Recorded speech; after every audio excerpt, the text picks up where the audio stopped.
What do Russians think of this resolution in Crimea and the Obama administration's response? Well, joining me now is Russian journalist and CNN analyst Vladimir Pozner. Mr. Pozner, thanks so much for joining us. We appreciate it. We just heard from the president calling this proposed referendum in Crimea, quote, unconstitutional. He says it would violate international law. Clearly, the White House strategy here is to keep this vote from happening or invalidate it before it happens. What do you think the result will be of that White House rhetorical campaign? Frankly, I don't think there's going to be any result, and I'd even put it this way. If the White House thought that that particular vote would be negative, that is to say anti-Russian, get out of here, we want to stay with Ukraine, they wouldn't probably call it unconstitutional.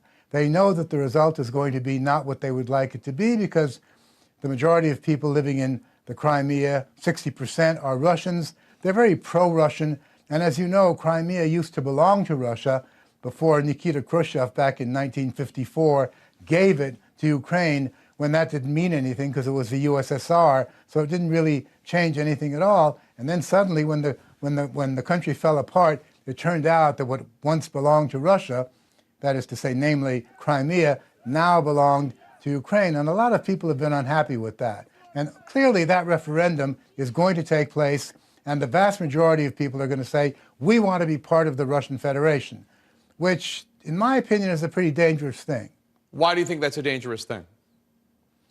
Well, because it means now, I don't know whether President Putin will accept that. I don't know whether he'll say, okay, let's take them into our federation. But if he does, let's not forget that Crimea is part of Ukraine. Whether we like it or not, it is. So that would kind of be taking away territory that doesn't belong to you. And I think that's a very dangerous thing to do. It's a first step, in my opinion, towards a very profound worsening of relations between Russia, the United States, Russia and Western Europe, and it could have some consequences. What do you think about these sanctions that the White House has announced? Do you think the Russians view this as a serious threat? Quite frankly, no. I think that, in the past we've seen all kinds of sanctions in Soviet times, what with Afghanistan back then, and then later on. This is a country that has gone through some pretty difficult situations. These are people who know how to tighten their belts. Also, they're very proud people, and they're not the kind of people who back down when they're threatened by anything. On the contrary, it usually is counterproductive. And I understand the desire, but it has never worked, and it probably won't work this time around. I think instead of sanctions, there should be some kind of effort to sit down at a table, American, Western Europe, Ukrainian, Russians, and kind of find a way to solve this problem without threatening each other, because these threats really go nowhere at all.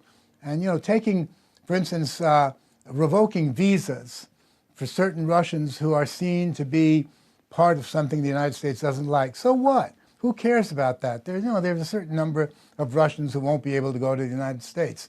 That's really not going to do anything in changing basic policies. I think that the time has come to show some wisdom rather than threatening each other and kind of doing this, who's chicken? Who's going to blink first? Vladimir Pozner, thank you so much for your time. We appreciate it.